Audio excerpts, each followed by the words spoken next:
Welcome back to the Roadshow. This morning in the Buzz, in a show of solidarity, Providence teachers and their supporters, they're holding a big rally today at 4:30 at Providence City Hall. And they're calling for Mayor Angel Taveras to take back the nearly 2,000 teacher termination notices that were sent out last week. Now, many parents we spoke to seem to agree. Now, we also caught up with Education Commissioner Deborah Gist last night. She held the first of several community forums to know parents better. And here's what she had to say about the decision.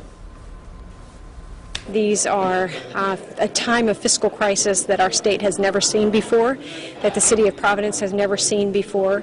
And so we have to figure out how to support our cities and towns in handling these budget situations, while at the same time making sure that we're providing a high quality of education, supporting our teachers, doing the right thing for our communities. Maybe they should take a look at the state workers that aren't doing nothing, pushing pencils and papers, and worry about cutting the budget there and give more to our children instead of taking from them the teachers that are actually caring about them.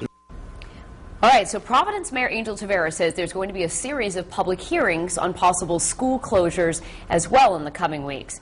Do you think this could have an effect on class size, having a negative effect on students because there's just too many kids to one teacher? I mean, what do you think of that? This whole what I call robbing Peter to pay Paul right now, that's going on not only in this state but all over the country.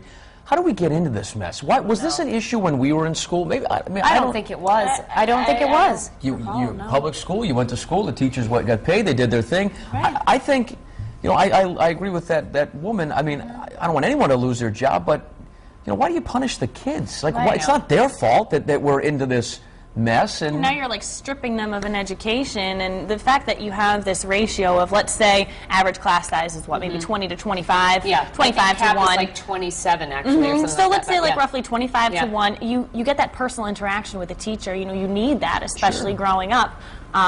Anywhere, K through 12 we had the issue in particular. In Warwick, with my kids, where we had the class ratio was too high, and the parents fought it. We actually were able to get another class. I mean, that doesn't happen everywhere, and you wish that it could, but, I do remember that you were saying, did we have this kind of problem when we were younger? But I do remember it starting to unravel. Do you remember, I would say maybe like my middle school, high school years, all of a sudden there started to be cuts to arts and then extracurricular, and it just seems to have slowly gotten bigger and bigger, and now to a point where you've got a $40 million deficit. I don't know how you overcome that. I mean, where do you find that kind of money? And the thing about money is, too, and large class sizes, I remember even growing up that certain elementary schools were closing, so now our elementary schools were getting bigger, and they're not able to afford the building themselves, so now you have to house all those students elsewhere. So where did we get the money to build all these things in the first place and have the teacher, why was it not always a problem? Do you know what I mean? Well, the thing that boggles my mind is are there more kids now? I mean,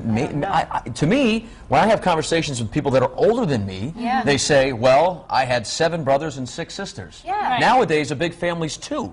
And it's like, so wait a second, there's probably less children, and we have a problem with education funding? I don't get it. Like you said, even graduating class size, the parents are like, I graduated with, 700, 800 kids, and I'm like, wow, I thought, 400, 500 was a lot. Go ahead. No, I was on top of the rally itself today. I mean, it is expected to be a very boisterous, passionate sort of rally. It should be. And, and whether it's going to help or not, it's probably just going to make the teachers feel better until they have a resolution here. Some place to vent, at least. Now, Mayor Taveras is a product of the Providence public school system, as he said, and I could guarantee you, and I've only spoken with him a few times, not about this, but getting to know him, the last thing he wants to do is have people lose their jobs, especially teachers in the public schools in the city that he grew up in. He got handed a tough deck. Let's face it. It's going to be a tough challenge. Any politician.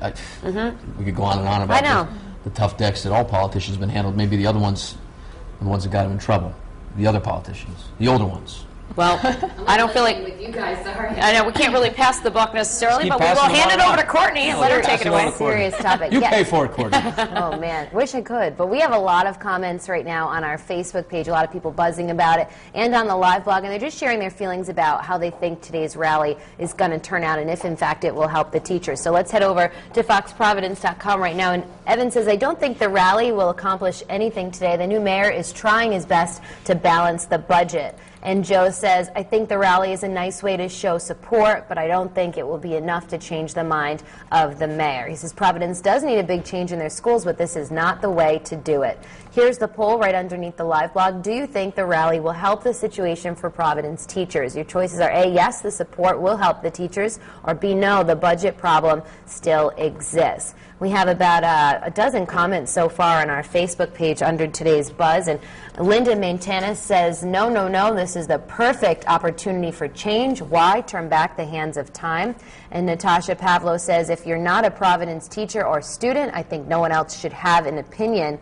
And Jared Ruan says, I don't think it will change the mayor's mind. So if you happen to be going to the rally today, we'd love to chat with you as well, so you can jump on the live blog or leave us a message on our Facebook page, but we will have those poll results for you in about a half hour.